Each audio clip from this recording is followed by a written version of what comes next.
Hey everyone, it's me Holly with William Ravis. Welcome to this week's vlog, and I have to tell you, this week I was planning on talking to you about credit, which I know gives everybody hives.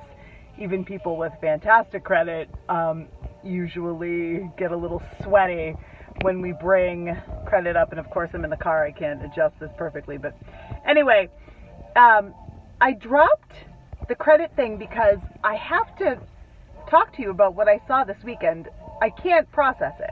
So, as you know, I've been doing this now almost a decade, and I've been licensed almost half of that. So, I've been involved in real estate for years, like a really long time, and so I've watched the market all of this time, whether I was working in it or not, and I've never seen anything quite like I saw this weekend, or at least I haven't seen it in a really long time. So this weekend, if you are friends with me on social media or you follow me on social media, you know that I took buyers out, and we went to open houses. I love to go to open houses with buyers. I've talked about this before, because it's really kind of low pressure, and they can kind of just walk around and, you know, really see things without feeling like they need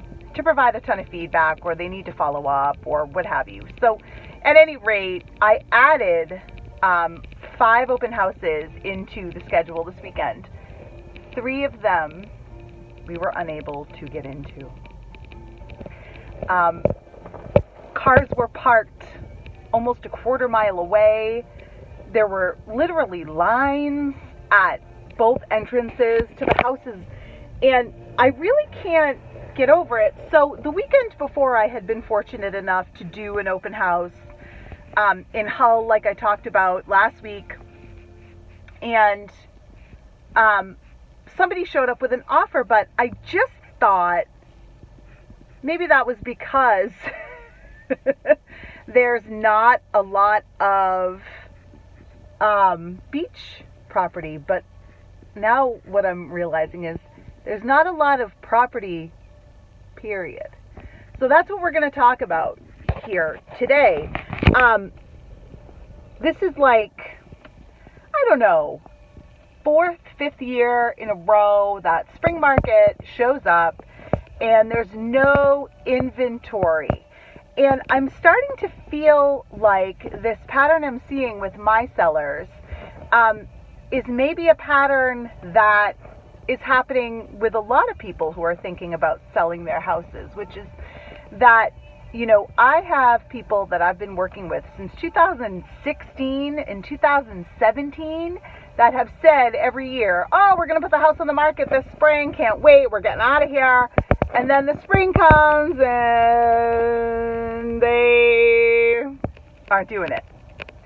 And then what happens is winter rolls around and they call me, you know, the water bill's out of control, the tax bill's out of control, the utilities are out of control. So part of this low inventory situation, I feel, is people holding on to property. And I'm starting to really think about why. Why are you doing that, right?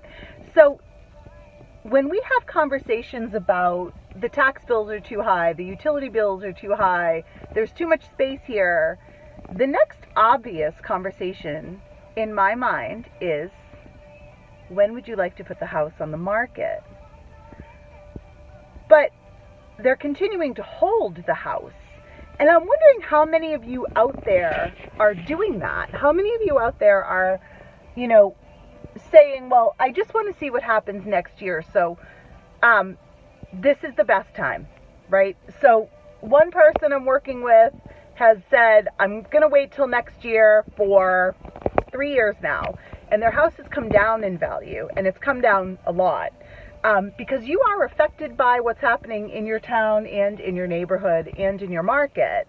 So every year I provide the price, and every year they get a little more upset, and then the response is, we're going to wait. Guys, don't wait. Don't wait.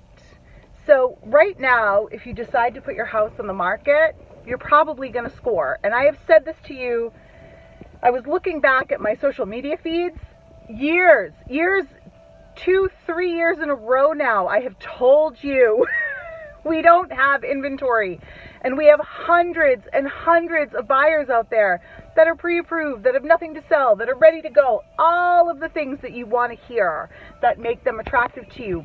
So my question to you is this: if there's 2 of you in a 4 or 5 bedroom house, or there's 3 or 4 of you in a 5, 6 bedroom house, or there's 2 of you alone on an acre of property, or, all of those things, what are you doing, right? What are you doing? If you know you want to get out, then get out, right? Because the tax bill's not going to go down. The utility bills are not going to go down. Flood maps change all the time. You get unexpected things, unexpected expenses that pop up and leave you deeper in a hole than you're already in. So here's what I'm going to say to you. We have no inventory, and we have too many buyers. And usually in cases like this, 1 or 2 things happens. We go into crazy mode, which I think we're in, because that's what I saw this weekend. Or the buyers give up and they drop off, and people panic and say, well, I want to put my house on, but the house around the corner is not selling. It's not selling.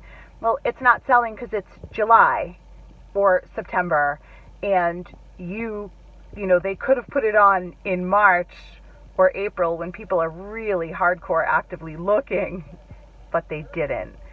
So, now you're all subject to waiting to see what happens in your neighborhood. So here's the deal. If you have been thinking about selling for a long time and you've made the decision to sell, especially if you're leaving the area, if you don't need a place to buy, go. Put your house on the market. This is the best time to make a really good amount of money. Probably more than you could have made before, or more than you can if you wait another year or 2. I'm just saying, guys, I have to wrap my brain around trying to understand why you would hold on to an asset that is only valuable to you if you move it, right? If you can cash in, why are you waiting and straining and holding on to something that isn't working for you? We need inventory, and we need it like yesterday. So if you've been thinking about it, it's time. This is the year. We can't guarantee that this is going to continue for another 4 years. So let's talk about putting your house on the market. So, as always, thank you for joining me this week. And if you're interested in buying or selling, or your value of your home, text me, call me, email me, DM me. But this is the year, 2020. It's time. You've got to move on. Thanks, guys. Have a great week.